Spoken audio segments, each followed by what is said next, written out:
In our quiet brick house on the edge of Colorado Springs, my mother disappeared every single Thursday at exactly 2 o'clock in the afternoon for 20 straight years. No exceptions. Rain, snow, Christmas. None of it mattered. She would smooth her coat, kiss my forehead, and say the exact same words every time. "Just taking care of some banking for our future, Claire. Nothing for you to worry about. My name is Claire Hartman. I am 38 years old now, and I have been divorced for 5 years, and I believed her. Why would I not? Mom was the one who held our whole life together after Dad died of cancer 13 years earlier. Those Thursday disappearances became untouchable. She would be gone for 3 hours, sometimes 4, then come home looking drained to the bone, but always wearing that calm little smile. And nobody was ever allowed to ask where she went, who she met, or why she came back, like she had been holding her breath the entire time. After my marriage fell apart, I moved back into the same neighborhood to be closer. Same street. Same brick houses. Same mountain air that makes everything feel clean, even when the truth is not. The routine never changed, not once, until the Thursday that ended everything. I was at my desk when my phone rang. It was Ethan, my younger brother. His voice sounded wrong, hollow, like the sound was coming from the bottom of a stairwell. "Claire, get to Memorial Hospital right now. Mom collapsed at the bank." By the time I burst through the emergency room doors, she was already gone. A massive stroke. The doctor told us it was instant. He said she likely never felt a thing. That was supposed to be a comfort, but it did not feel like one. 3 days after we laid her in the ground, I stood alone in her bedroom, staring at the old safe hidden behind rows of carefully pressed dresses. Years earlier, she had told me the code was my birthday. "Because you are the one I trust most," she had said. "Claire." My hands trembled as I turned the dial and pressed the numbers. The door opened with a soft metallic sigh. Inside was a thick, cream-colored envelope, with my name typed neatly on the front, a small metal key taped to it, and a single sheet of paper written in my mother's unmistakable handwriting. "Only open this when I am no longer here. Please do not hate me." I stood there, frozen, the key biting into my palm, because in that moment I understood something that made my knees weaken. Those 20 years of Thursday afternoons had never been about protecting our future at all. If someone in your family ever vanished on the same day every week, or kept financial secrets that only surfaced after they were gone, you already know how this feels. What I found next shattered everything I thought I knew about the woman who raised me. A plain white envelope appeared in the mailbox one morning while I was sorting through sympathy cards. No return address. Just my name typed clean and precise on the front, Claire Hartman. I tore it open right there on the porch. Inside was a brief letter from the branch manager at First National Bank, offering condolences for my mother's passing and informing me that I was listed as the secondary holder on safe deposit box number 312. The annual fee had been paid through the end of the year, and I could access the box at any time with proper identification and the key. I stared at the letter for a long time. My mother had never once mentioned a safe deposit box, not in all those years. But the small metal key from the envelope in her bedroom suddenly made sense in a way that left my chest tight and my mouth dry. I called the bank immediately. The woman on the line confirmed everything, calm voice. Routine questions. Then she asked when I would like to come in. "Tomorrow morning," I said. That night I barely slept. The house felt unnaturally quiet without my mother's television murmuring from the living room. No familiar footsteps. No soft sounds of her moving through the space she had ruled for decades. I lay awake replaying her Thursday routine again and again, trying to stitch it together with this mysterious box, knowing deep down that whatever waited inside was going to change everything. By morning I was dressed in jeans and a plain sweater. Nothing stylish, just clothes that felt like armor. The North Valley Bank branch sat on the corner of Nevada Avenue about 15 minutes from the house. I parked, took a long breath, and walked inside. The lobby smelled like polished wood and fresh coffee. A manager named Mr. Harland met me at the door, offered his condolences once more, and led me downstairs to the vault. The walls were lined with rows of metal doors, each stamped with a number. He slid the bank key into box 312. I inserted the small key from my mother's envelope. The drawer came free with a soft metallic scrape. Mr. Harland left me alone in the viewing room. I carried the box to the table and lifted the lid. My stomach dropped. The box was packed tight with folders. I pulled out the first one. The label read Home Equity. Inside were loan documents. 3 separate home equity lines of credit taken out against the house over the past 12 years. Each one refinancing the previous loan to pull out more cash. The signatures were all my mother's, neat and familiar.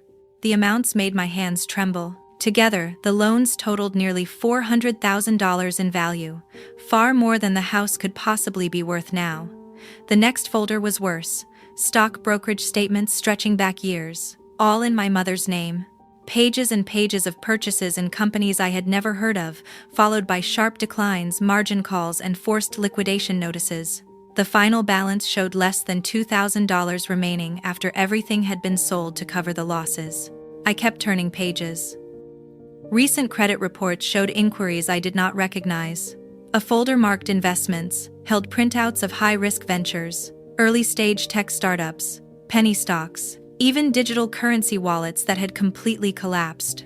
My mother had been chasing bigger and bigger returns, gambling on anything that promised a way out, probably trying to cover the growing debt left behind by my father's old financial mistakes, and every choice she made only pulled her deeper under. But every move she made only dragged her deeper under. There was no joint account information, no retirement savings summary, nothing that resembled the stable future she always talked about. The family checking account statements were buried at the bottom of the box, balances dwindling to almost nothing over the last few years, as automatic payments went out month after month to service all that hidden debt. I sat there for more than an hour photographing every single page with my phone. By the end, my fingers felt numb. When I finally closed the box and stepped back into the hallway, Mr. Harland asked gently if everything was all right. I nodded and thanked him, though my throat felt tight. The drive home passed in a blur. Ethan and Lily were already at the house when I pulled into the driveway. They had started sorting through Mom's clothes and papers, talking about turning her bedroom into a guest room so the house could still feel like home. Cardboard boxes lined the hallway. I set my bag down and spread the printed photos across the kitchen table. The same table where we had eaten thousands of meals together. "We need to talk," I said quietly. Lily looked up first, curious. Ethan glanced over from the living room doorway. I laid the pictures out one by one. The refinance agreements, the brokerage losses, the account summaries showing almost nothing left. "This is what was in the safe deposit box Mom left for me," I said, keeping my voice steady. "The house has been refinanced 3 times. There are hundreds of thousands of dollars in loans against it. The investments she made are gone. All of it." Lily's eyes widened as she picked up a photo of one of the loan documents. Ethan stepped closer, scanning the images. His face hardened. "This cannot be right," he said immediately. "Mom would never do something like this without telling us."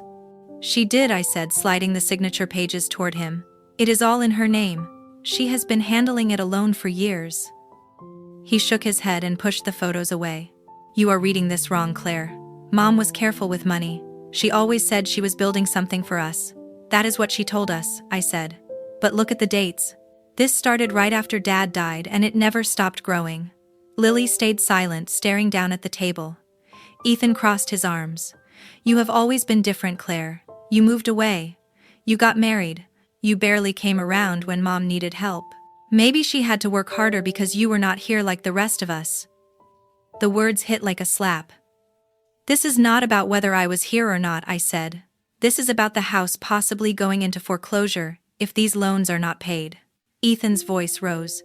"You are jealous because Mom trusted Lily and me more with the day-to-day things. Now she is gone and you show up with these papers trying to tear her down. Is that it? You want to prove she was not perfect?" I felt the heat rush into my face. "I am not trying to prove anything," I said. "I am showing you what I found. We are all in this together." Lily finally spoke, her voice small and unsure. "Maybe there is an explanation. Mom would not leave us with nothing." Ethan nodded hard. "Exactly.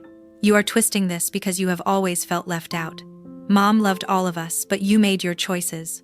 Do not drag her name through the dirt now that she cannot defend herself." I gathered the photos back into a single folder. The kitchen suddenly felt too small, the walls pressing in. "I am not twisting anything," I said. These are facts. We need to figure out what to do before the bank starts calling. Ethan looked at me with cold eyes. You have always been jealous of how close Mom and I were. Now she is barely in the ground and you are pulling this out to get back at her. At us. Is that what this is really about? I carried the entire metal box home from the bank and set it on the old oak dining table. The table where the three of us used to sit while Mom told stories about Dad's better days.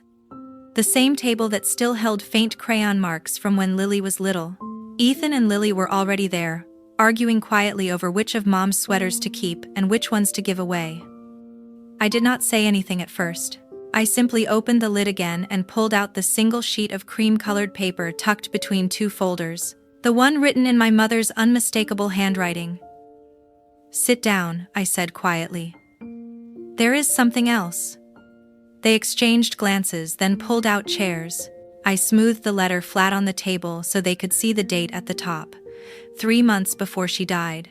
Then I began to read out loud. To my children, especially Claire. If you are reading this, I am gone and you have seen what I tried so hard to keep hidden. When your father died 13 years ago, he left behind more than grief. He had borrowed against the house to chase stock tips he believed would make us rich.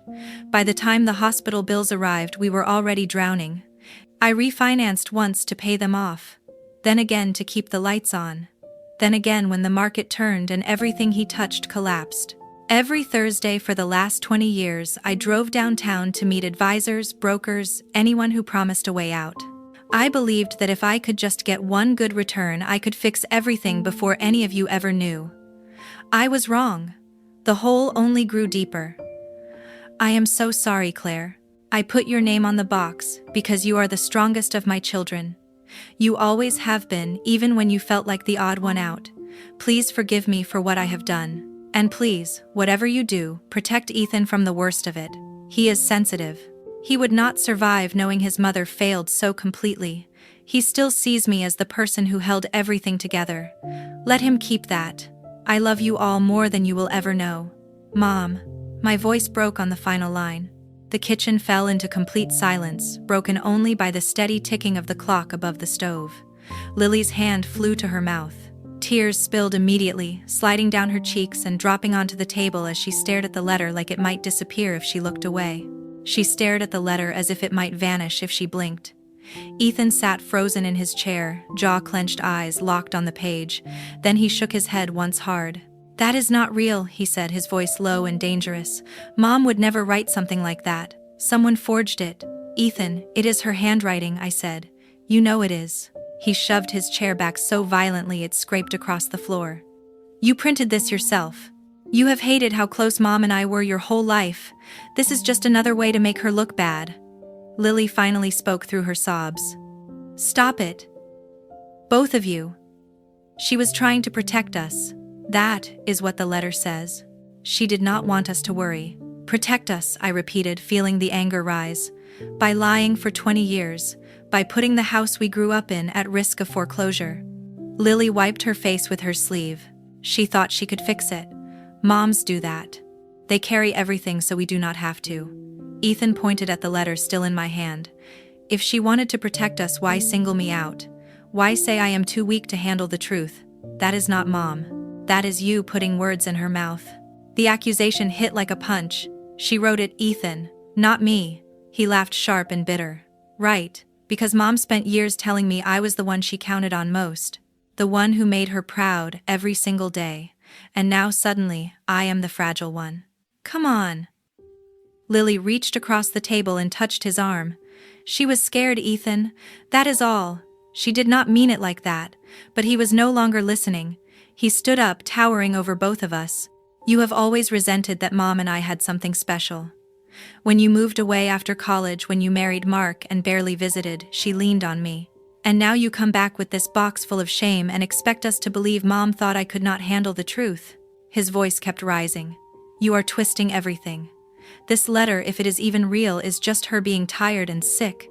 You are the one turning it into an attack. I fought to keep my voice steady. I am not attacking anyone. I am reading what she wrote. Lily's crying faded into quiet hiccups. She looked back and forth between us, eyes red and swollen. Maybe we should just put this away for now. Mom would not want us fighting like this. Ethan let out a sharp snort. No, Lily. Claire wants a fight. She wants to be right. She always has. That is not fair, I said, hearing my own voice begin to shake.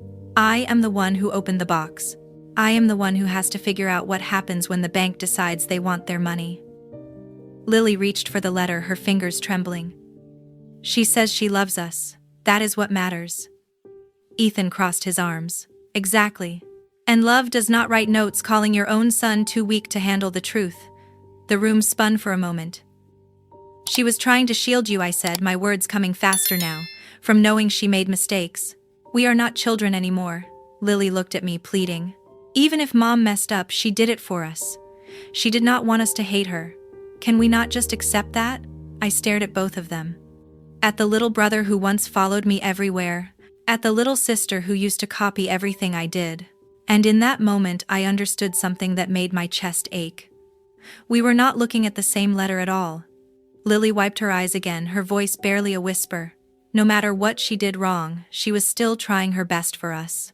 You just want to prove you were right all along. The next morning on a Saturday, my phone buzzed. A text from Ethan. Family meeting tonight at the house, 7 in the evening. Be there. No, please. No explanation. Just an order. I knew exactly what it was about. I pulled into the driveway just as the sun slipped behind Pike Peak. The porch light was already on, the same way it had been every evening while Mom was still alive. Lily's SUV was parked beside Ethan's truck. I took a slow breath and walked inside. The living room smelled faintly of Mom's lavender candles. All the sympathy flowers were gone. In their place were framed photographs. Mom smiling beside Ethan at his college graduation. Mom standing proudly next to Lily at her wedding. There were no photos of her with me. Ethan stood near the fireplace, arms crossed. Lily sat curled up on the couch, knees drawn to her chest, clutching a throw pillow like a shield. They both looked up when I entered. Close the door, Ethan said. I did. He did not waste time. We have talked. Lily and I agree. Mom's will is simple. Everything is divided equally between the three of us. The house, the accounts, whatever is left. We are not changing that. I opened my mouth, but he kept going. And we are not going to let you drag Mom's name through whatever story you are trying to build. She is gone.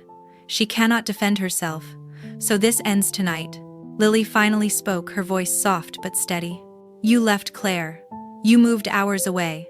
You married Mark. You started your own life.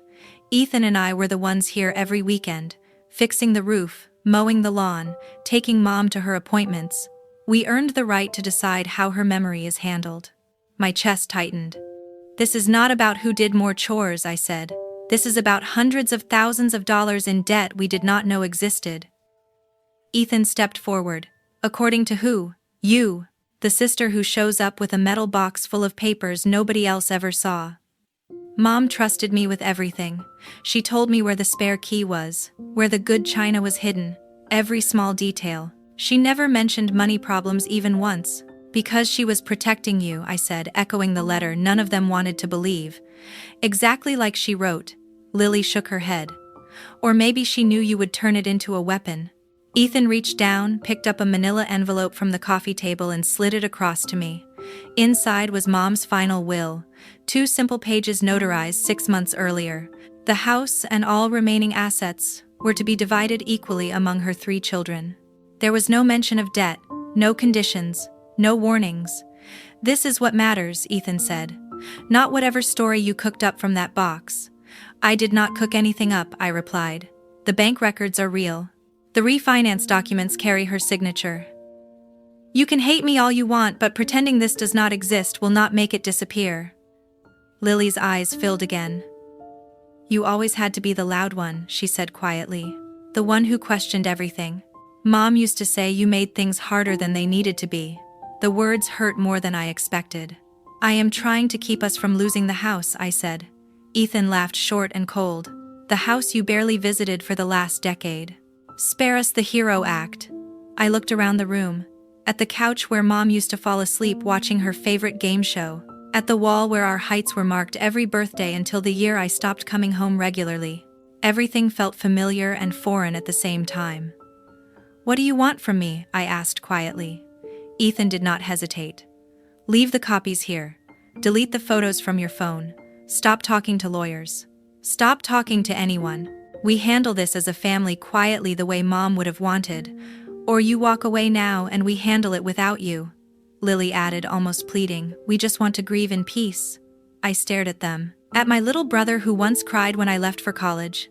At my little sister who used to crawl into my bed during thunderstorms. And I realized they had already chosen sides. And I was not on it. You are asking me to pretend none of this exists, I said. Ethan met my eyes without blinking. I am asking you to respect our mother. The silence that followed was thick and painful. I reached into my bag, pulled out the flash drive holding every scanned document and set it on the table. Then I took out my phone, opened the photo gallery in front of them, and began deleting the albums one by one. The soft clicks sounded louder than gunfire. There, I said. Lily let out a breath she had been holding. She looked relieved. Ethan did not. That is a start, he said. Now go home, Claire, and do not come back until you are ready to act like part of this family again. I walked down the hallway and picked up the small box I had brought with me. A few childhood books. A single framed photo of the four of us at Garden of the Gods taken when I was 16. Nothing else in the house felt like it belonged to me anymore. At the door I turned back. If the bank calls, you do not say I did not warn you. Ethan stood, walked over, and opened the door himself. Cold night air rushed in. If you keep speaking ill of Mom, he said, his voice low and hard, then do not ever set foot in this house again. We do not need a sister like you. The door closed behind me with a final quiet click. I stood on the porch for a long time, my keys digging into my palm before I walked to my car and drove away into the dark. I found Laura Bennett's office on Tejon Street. A narrow brick building wedged between a coffee shop and an art gallery in downtown Colorado Springs. Her website said she specialized in estate disputes and identity theft recovery. I booked the first available appointment and walked in carrying the metal box as if it weighed 1,000 pounds. Laura was younger than I expected, early 40s, maybe with sharp eyes behind rimless glasses. She did not interrupt as I spread every document across her conference table. She simply watched, silent and focused, as the truth finally had somewhere safe to land. The 3 refinances, the brokerage disasters, my mother's letter, the credit reports I had pulled myself. When I finished, Laura leaned back in her chair and let out a slow breath. This is parental financial abuse at a textbook level, she said calmly.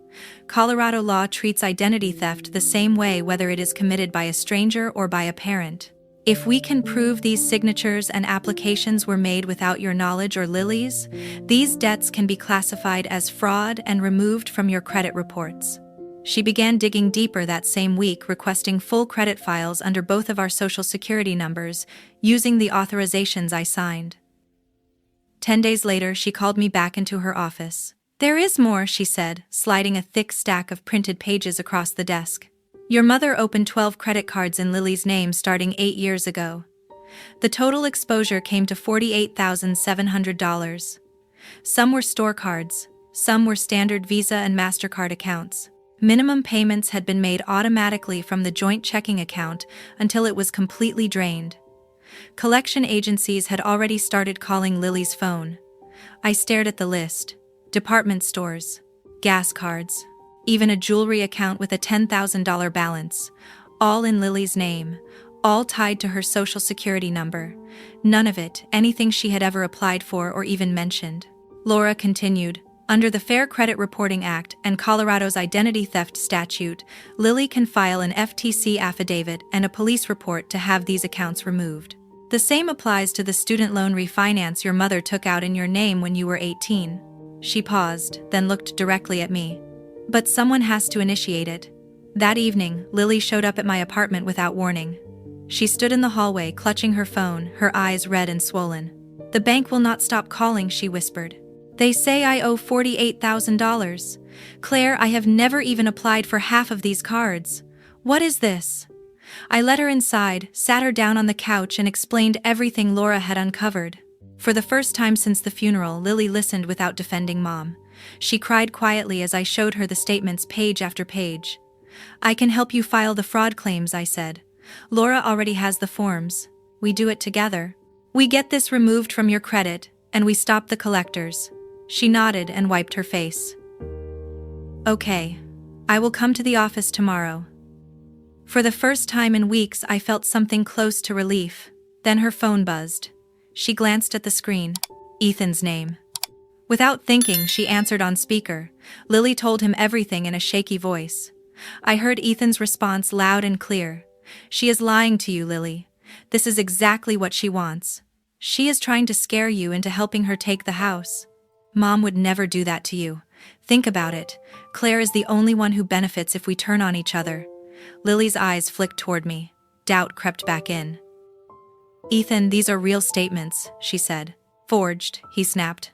"Or taken out of context. You know how Claire has always hated that Mom and I were close.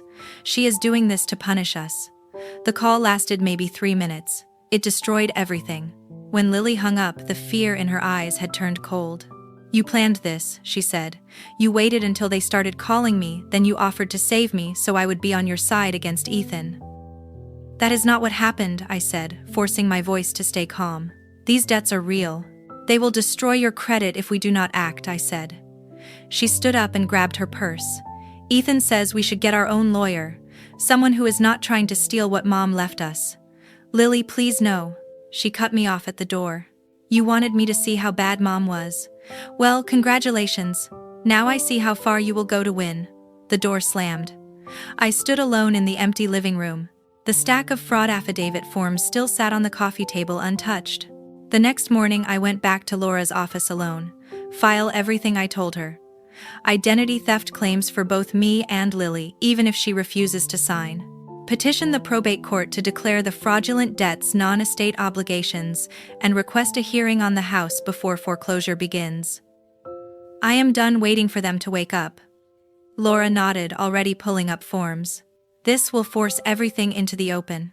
Ethan and Lily will have to respond or default. Are you sure? I thought about the house I grew up in, about my mother's handwriting begging me to protect Ethan, about Lily's face shifting from fear to anger in the span of one phone call. "I am sure," I said. She started typing the petition that afternoon. Later that night, Lily's phone rang in her apartment as another collector left a voicemail about a past-due jewelry account. She sat on the kitchen floor, phone in her hand, pale as paper, watching the screen light up again and again. She stared at Ethan's last text. "Do not trust her. We will fix this together." Then she looked at the caller identification again. Another unknown number, another debt collector. For the first time, doubt flickered across her face, but she did not call me. Instead, she forwarded the voicemail to Ethan and typed one sentence. "What do we do now?" The El Paso County Combined Courts building sits on East Kiowa Street, less than 10 minutes from my apartment. I arrived early, dressed in the only navy suit I still owned from my old corporate days.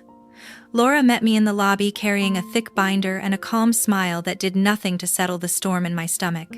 Inside courtroom 3, the air smelled of old wood and tension. Ethan and Lily sat at the opposite table with their attorney, a gray-haired man in an expensive suit who leaned close and whispered to Ethan. They never looked at me once. The judge, the Honorable Margaret Chen, entered the courtroom and called the case.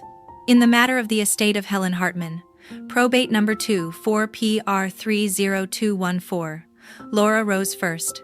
She presented a clear and methodical petition requesting that certain debts be declared fraudulent under Colorado Revised Statutes 61713 and excluded from estate liability. She also requested supervised administration due to conflicting claims regarding the residents. Opposing counsel responded immediately. He argued that all debts were legitimate marital and parental obligations, that Helen had simply managed the family finances privately, and that I was an estranged daughter, using the court to punish siblings who had remained close to the decedent. Then the witnesses were called. Ethan took the stand first. He wore the same dark suit from our mother's funeral, the tie perfectly knotted, as if precision could substitute for truth. Under oath, he painted a picture I barely recognized. Claire moved away right after college, he said evenly. She rarely visited. After her divorce 5 years ago, she became increasingly bitter. She is unstable. She lost multiple jobs. She isolated herself from the family. These accusations only began after Mom died, and she realized there might not be as much money as she hoped. He did not look at me when he spoke. She is trying to destroy our mother's reputation to gain control of the house. Laura's cross-examination was gentle but surgical. She placed the credit card applications on the screen. Accounts opened in Lily's name, all bearing our mother's handwriting. She followed with the student loan refinance taken out in my name when I was 18. Ethan dismissed them with a shrug. "Mistakes," he said. "Or protective measures Mom took for us." He said it calmly, confidently. As if rewriting reality under oath was just another family habit, Lily followed. She looked smaller than I remembered, clutching a tissue in both hands. She testified that Mom had always been generous, that any secret accounts were probably meant as surprises, and that I had been angry at the world since my marriage ended. When Laura asked whether she had ever applied for the 12 credit cards totaling nearly $50,000, Lily shook her head as tears spilled down her face. "I never saw those," she whispered. "But Mom would never hurt me on purpose." Their attorney leaned heavily on Colorado community property principles during marriage, and the presumption that debts incurred during life benefit the family. He argued that the home refinances paid household bills and medical expenses after Dad died. Laura responded with facts. She presented forensic accounting reports, handwriting analysis confirming our mother's signatures on fraudulent applications, bank records showing the loan proceeds funneled into personal brokerage accounts not used for household expenses. She entered Mom's letter into evidence not for its statements about Ethan's sensitivity, but to prove that Mom knowingly concealed the activity. "I never took the stand. Laura said my presence in the courtroom was enough. Anything I said would only give them more to twist." The gallery held maybe 10 people, mostly court staff. One reporter from the Gazette. My siblings never looked at me. I sat behind Laura with my hands folded in my lap, feeling the distance between us stretch into miles with every sentence spoken aloud. Closing arguments were brief. Their lawyer asked the court to uphold the will as written and dismiss my claims as vindictive. Laura asked for simple justice, to relieve innocent children from debts they never agreed to and never benefited from. After a short recess, Judge Chen returned to the bench. She adjusted her glasses and spoke in a measured tone that carried through the courtroom. "Having reviewed the exhibits, the testimony, and the applicable law, this court finds clear and convincing evidence of identity theft with regard to credit accounts opened in the names of Claire Hartman and Lily Hartman without their knowledge or consent. Those obligations are hereby declared fraudulent and non-estate debts pursuant to Colorado revised statutes. The petitioners Claire Hartman and Lily Hartman are relieved of all personal liability." She paused. Ethan shifted in his seat. Lily's hands tightened on the edge of the table. However, the judge continued, the 3 home equity lines of credit were executed solely by the decedent Helen Hartman during her lifetime. While the court sympathizes with the children's position, Colorado law holds that validly executed liens against real property survive the borrower's death and must be satisfied from the estate. Accordingly, the residence located at 1427 Pine Ridge Road shall be sold at public auction under supervised administration. Proceeds shall be used to satisfy the valid secured debts first, with any remainder divided according to the decedent's will. The gavel came down once, sharp. Final. Laura turned toward me and gave the smallest nod. We had won the fraud case, but the house, our house, was gone. People began gathering their files, chairs scraped softly against the floor. Ethan stood, smoothed his jacket and walked past my table without stopping. As he passed behind me, he leaned in just enough for his words to reach only my ears. "No matter what that judge says, Mom was still the best mother in the world, and you will never understand that." He kept walking. Lily followed him, her eyes fixed on the floor, never once looking back.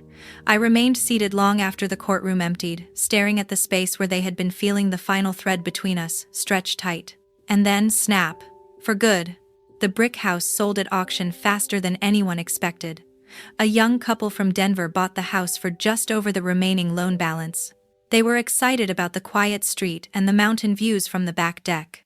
On a gray morning, I signed the closing papers in Laura's office, my pen scratching across line after line until the deed no longer carried the Hartman name. My share after the valid liens were paid and probate fees deducted came to $23,000, enough to clear the remaining collection penalties tied to the fraudulent accounts and leave a small cushion in a new checking account. Nothing more. I found a one-bedroom apartment in Rock Rimmon north of the city near the Air Force Academy, with windows that faced the foothills.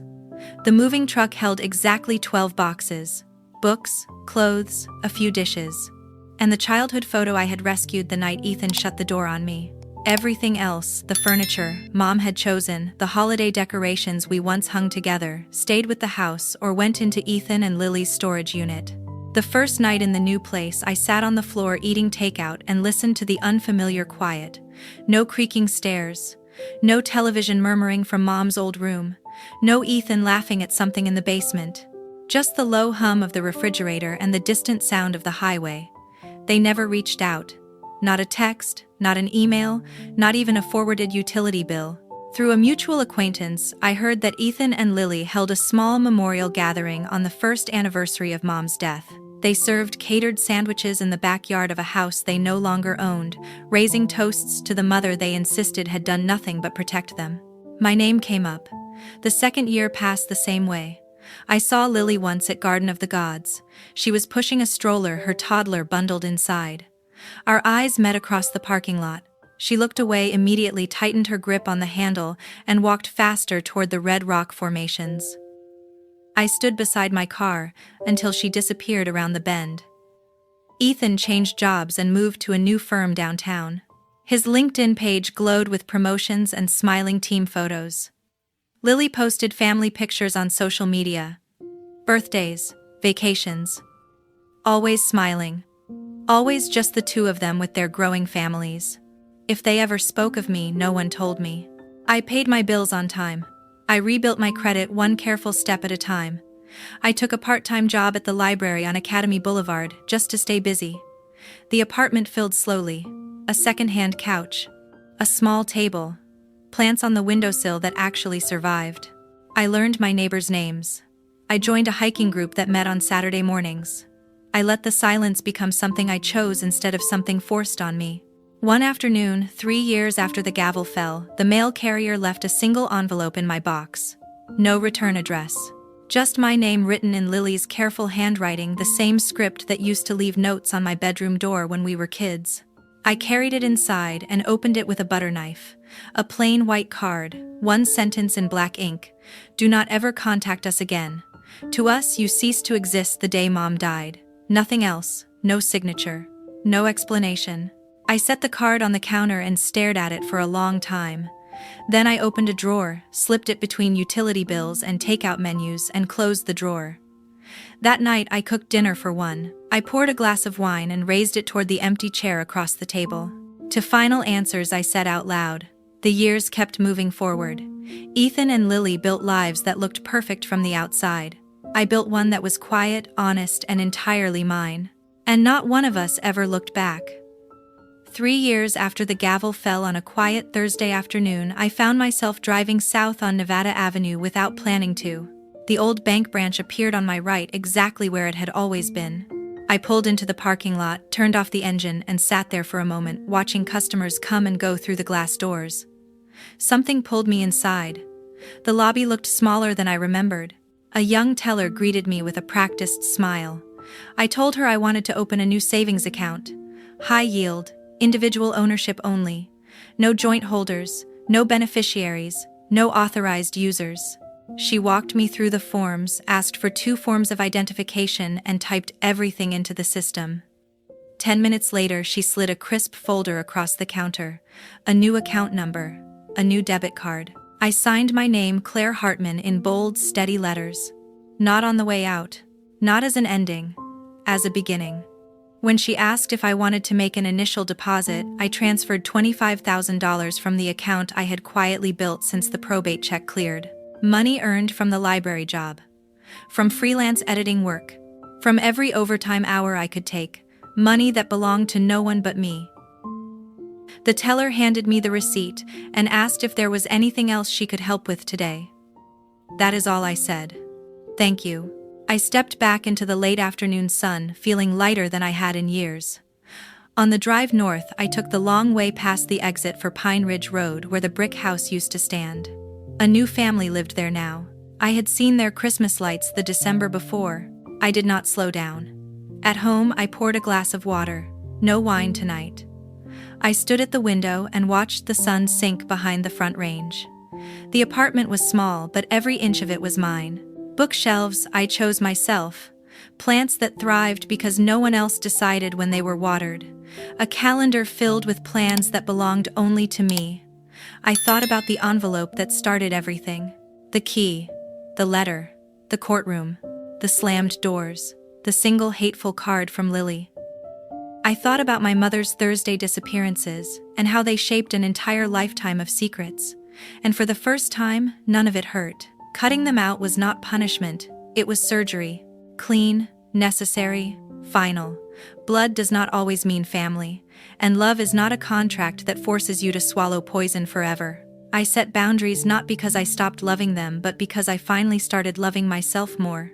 If you are hearing this, and you recognize the pattern, if someone in your life disappears every week to handle things, if accounts appear in your name that you never opened, pay attention.